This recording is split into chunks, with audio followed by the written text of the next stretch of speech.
여러분 안녕하십니까, 진성호입니다. 이준석 국민의힘 대표가 어제 저녁 CBS 라디오에 출연해서 상당히 충격적인 발언을 했습니다. 이재명 경기도지사를 향해서 한 말인데 듣기에 따라서는 이재명의 아킬레스건을 연상케 하는 발언이었습니다. 자, 그전에도 이준석 대표는 이재명 지사의 가면을 찢어버리겠다는 발언을 했습니다.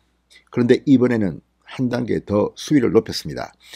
또 이준석 대표는 이 방송에서 윤석열 전 총장과 나누었던 대화를 공개했습니다.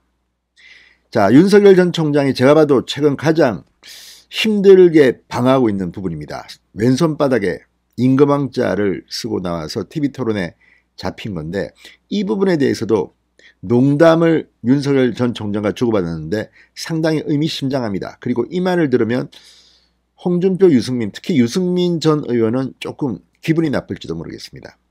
자, 이준석 대표가 이제 조금씩 목소리를 내는 것 같습니다. 윤석열 전 총장의 이 당이 없어지는 게 낫다는 발언에 대해서도 이준석은 옹호하는 그런 표현을 썼습니다. 사실 이준석도 국민의힘을 왕창 바꿔놓고 싶다고 대표가 됐던 사람입니다. 자, 이제 하나씩 둘씩 정리되는 걸까요? 이준석 대표가 이재명에 대해서 아주 놀라운 발언을 했습니다. 진성호의 융단 폭격 시작합니다. 이재명 경기도지사를 융단 폭격합니다. 방송에 앞서 아직 진성호 방송의 구독자가 아니신 분들은 붉은색 구독 버튼 눌러주십시오. 더 좋은 방송으로 보답하겠습니다. 자, 이재명을 향해 이준석이 말합니다. 내가 이번에 실체를, 가면을 확 찢어서 보여드리겠다. 자, 이준석 대표는 어제 저녁 CBS 라디오 한판 승부에 나와 지금 이미 무능이 드러나고 있다. 그런데 확 찢어버리려면 더 찢어버려야 한다. 이렇게 말했습니다. 확 찢어버리려면 더 찢어버려야 한다. 가면을 확 찢어서 보여드리겠다. 굉장히 과격한 표현을 썼습니다. 이준석 대표가 잘 쓰는 말은 아닙니다. 그런데 왜 그러면 이준석은 이런 표현을 썼을까요? 여기에 대해서 여의도 정가에서는 이런 해석이 나옵니다. 확 찢어버려야 한다. 이 발언은 사실 입에 담기는 어렵지만 이재명 경기도지사가 과거 형수 욕설을 한 적이 있는데 이 형수 욕설 파일을 들어본 사람들은 다 기억할 겁니다.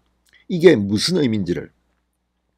그래서 정가에서는 이준석의 이 발언이 이재명 후보의 형수욕설 파일을 겨냥한 것으로 해석된다고 분석하고 있습니다. 이재명의 아킬레스건을 이용해서 이준석 대표가 공세를 편 겁니다. 자, 이런 발언들이 계속된다면 사실은 힘이 셉니다. 이준석 대표는 제1야당 대표입니다. 자, 그러면서 이준석 대표는 조목조목 지금 이재명이 이 대장동 의혹에 대해서 변명하는 것을 강하게 비판했습니다. 자, 이제 이재명에 대한 비판이 거듭되면 이재명이 상당히 타격을 받을 것 같다는 생각도 듭니다. 이준석 대표는 지난달에도 이재명 후보가 자신을 겨냥해 봉고파직을 거론하자 추악한 가면을 확 찢어놓겠다고 반응했던 바 있습니다.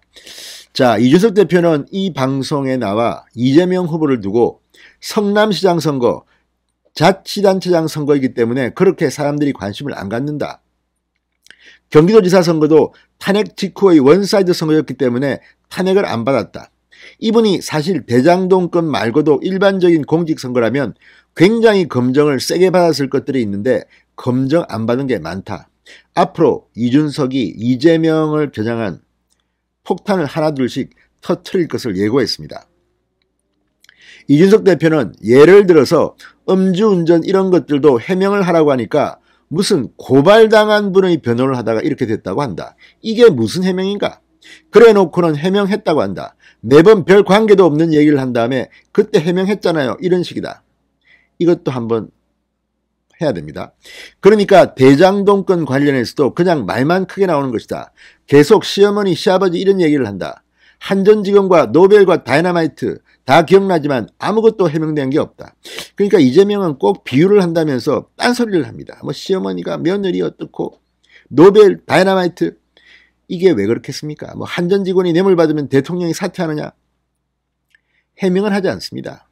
엉뚱한 비유로 일순간을 모면하는 겁니다. 이거 하나하나 앞으로 정리해 나가야 합니다. 이준석이 똑부러지게 말했습니다. 자, 이재명 후보가 야당의 대장동 자료 요구에 시아버지가 며느리 뒤지나라고 한 것, 자신을 둘러싼 대장동 책임론이 나오는 것에 대해서 다이너마이트를 발명한 노벨이 9.11 테러를 일으켰나, 말도 안 되는 정말 궤변을 내려놓고 있습니다. 이런 것들을 비판한 겁니다.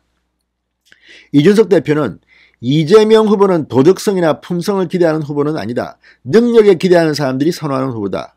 이번 대장동 건 때문에 굉장히 무능의 이미지가 더 씌워질 수 있다. 그러니까 지금까지 이재명은 도덕적으로는 문제가 있지만 추진력이 강하다, 일 잘한다, 이런 것 때문에 이 호감을 샀는데 이 일 잘한다가 무능으로 대장동으로 무너질 수 있다는 겁니다. 자, 그리고 이준석 대표 이 방송에서 이 윤석열 전 총장과 관련해서 이 손바닥에 왕자를 그리고 나온 것을 이야기하면서 손바닥에 이 민이라고 써야 되는 거 아니겠나고 윤석열 전 총장이 농담을 했다고 소개했습니다. 그러니까 이 윤석열이 왕자가 아니라 다음에는 손바닥에 민이라고 써야 되는 거 아니겠나 이렇게 말했다는 겁니다. 자, 이런 농담에 대해서 이준석 대표는 자기는 다른 아이디어를 줬다고 합니다. 윤석열 전 총장의 워딩은 아이고 왕자 때문에 제가 손바닥에 민자라고 써야 되는 거 아니겠나라고 저한테 농담을 했다. 이에 이준석 대표는 이렇게 조언했다고 한다. 총장님 아직까지 센스가 없으십니다. 저 같으면 손바닥에다가 이 한 글자 쓰겠습니다. 홍준표를 뜻합니다. 자, 이 대표는 손바닥 보여달라고 했을 때 홍을 보여주면 상대가 당황하지 않겠나 이렇게 농담을 했다고 합니다. 이준석 대표는 윤석열의 손바닥 왕자 논란에 대해서 다들 가볍게 넘어갈 필요가 있다. 그걸 대처하는 쪽도 그렇고 집요하게 물어보는 쪽도 그렇고 그다지 잘하는 것 같지는 않다. 이 말을 들으면 유승민 전 의원이 좀 기분 나쁘겠습니다. 윤석열의 당 해체 발언에 대해서도 제가 당대표가 된 지 4달 됐는데 저 때문에 해체하라는 거겠냐. 그 전에 안 좋은 양태가 있었던 것들에 대해서 비판하는 것 같아 크게 문제되지 않는다고 했습니다. 자, 어쨌든 이준석 대표 말처럼 이렇게 왕자니 이런 것 가지고 그렇게 침소봉대해서 계속 논쟁을 이어가는 것은 좀 짜증이 난다는 사람들이 많습니다. 어쨌든 이준석이 이재명한테는 상당히 세게 발언한 겁니다. 이거 가만히 한번 생각해 보십시오. 진성호의 융단 폭격이었습니다. 여러분 감사합니다.